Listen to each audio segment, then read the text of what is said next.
Hello students, we are studying history, chapter 3, the Delhi Sultans, part 4. So let's start the video. The Mongols under Genghis Khan invaded Transoxiana in northeast Iran in 1219 and the Delhi Sultanate faced their onslaught soon after.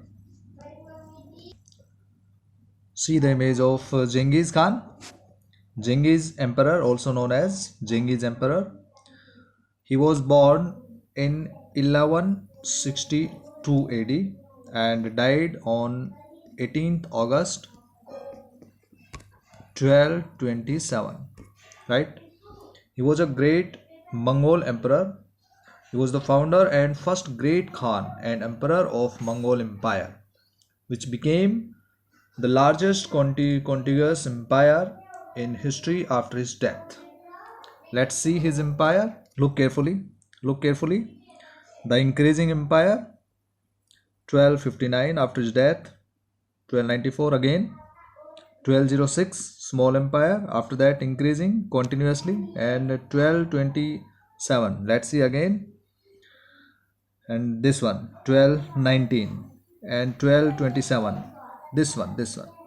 So in this way, after his death, the empire increased its boundaries because of the Mongols became very powerful during Genghis Khan.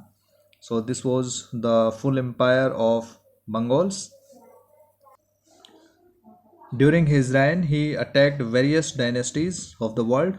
You can see this in picture, and fought against powerful dynasties of China, Korea, Georgia, etc. Yes.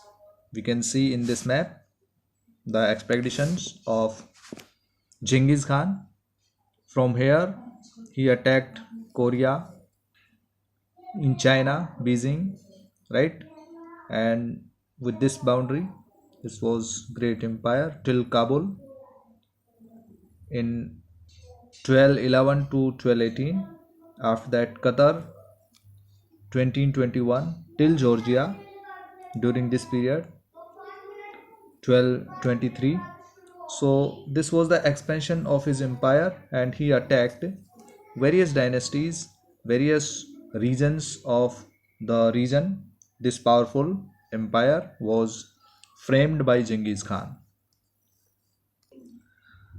So in this way, Mongol ruler or emperor Genghis Khan attacked means Delhi during the reign of Alauddin Khilji. Alauddin Khilji ruled Delhi, as we have discussed, 1296 to 1316, right? And Muhammad bin Tughlaq ruled 1324 AD to 1351. So now let's discuss in detail that how they adopted the different measures, and we'll compare the measures adopted by Alauddin Khilji and Muhammad bin Tughlaq, and what were the different effects or the results of the measurements adopted by these two sultans. Let's discuss the comparison between the administrative measures adopted by Alauddin Khilji and Muhammad Tughlaq. As you know that Alauddin Khilji ruled Delhi from 1296 to 1316, and Muhammad bin Tughlaq ruled from 1324 to 1351 over Delhi. And these two are very famous sultans of Delhi. Let's compare their measures. Alauddin Khilji, Delhi was attacked twice during the period of Alauddin Khilji in 1299 to 1300 and 1302 to 1303. As a defensive measure, Alauddin Khilji raised a large standing army. So in this point, we have to conclude that Alauddin Khilji adopted a defensive measure, right, to face Mongol invaders. Muhammad bin Tughlaq, the Sultanate was attacked in the early years of Muhammad bin Tughlaq's reign. The Mongol army was defeated by Muhammad bin Tughlaq, and he was confident about the strength of his army and his resources to plan an attack on Transoxiana. He therefore raised a large standing army. So the first difference is clear.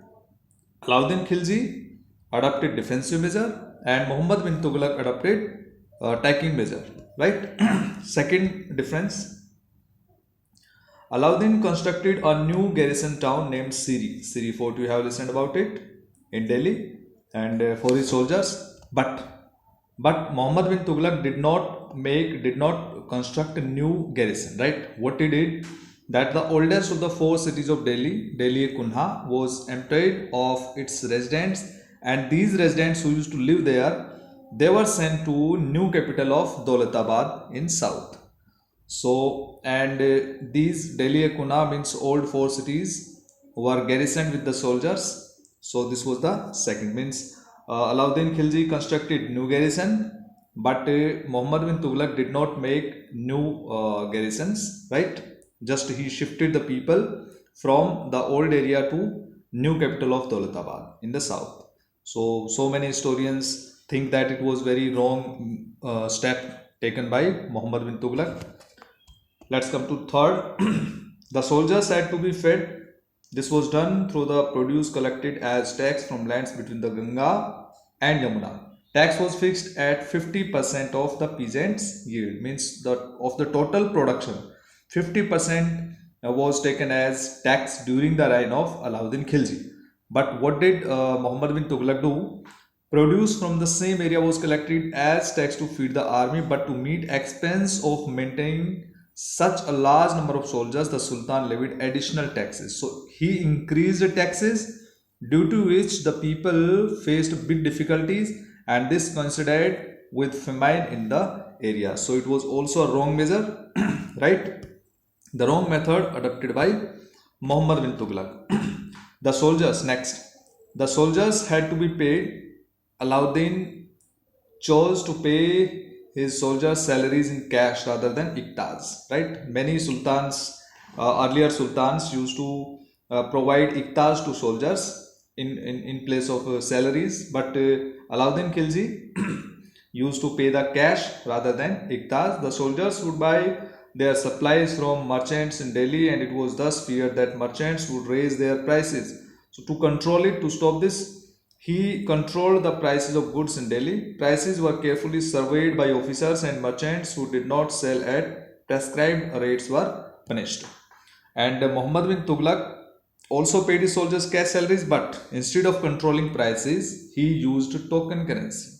Token was released by the Sultan, and it was somewhat like present day paper currency, but made out of cheap metals, not gold and silver. So people in 14th century, what they used to do, they did not trust these coins. They were very smart. They saved their gold and silver coins, and they used to pay the taxes with this token currency. And it was, as we have discussed, that it was made out of cheap metals. So this cheap currency could be counterfeited easily. Right. Next measure was adopted by Alauddin Khilji. Administrative measures were quite successful, and chroniclers praised his reign for its cheap prices and efficient supplies of goods. Alauddin Khilji adopted good measures. He successfully withstood the threat of Mongol invasions, although he adopted the defensive steps. But Muhammad bin Tughlaq, administrative measures were failure completely. His campaign into Kashmir was disaster because he wanted to attack on Transoxiana. So he planned to invade Transoxiana through Kashmir.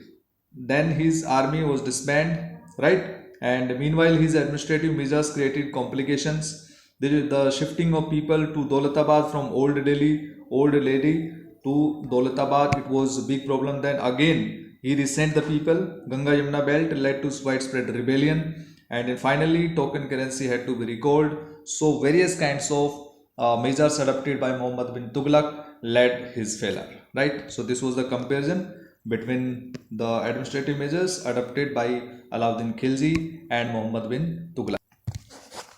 So finally we can say that in this list of Mughal Tughlaq's failure, Muhammad bin Tughlaq's failure, we sometimes forget that for the first time in the history of the Sultanate, a Delhi Sultan planned a campaign to capture Mongol territory. Mongols were very powerful rulers, and they used to attack over Delhi. means time to time. But first time Muhammad bin Tughlaq planned this campaign to attack on the territory of Mongols. Unlike Alauddin's defensive measures, as we have discussed that Alauddin Khilji adopted defensive measures and Muhammad bin Tughlaq's measures were conceived as a part of military offensive against the Mongols.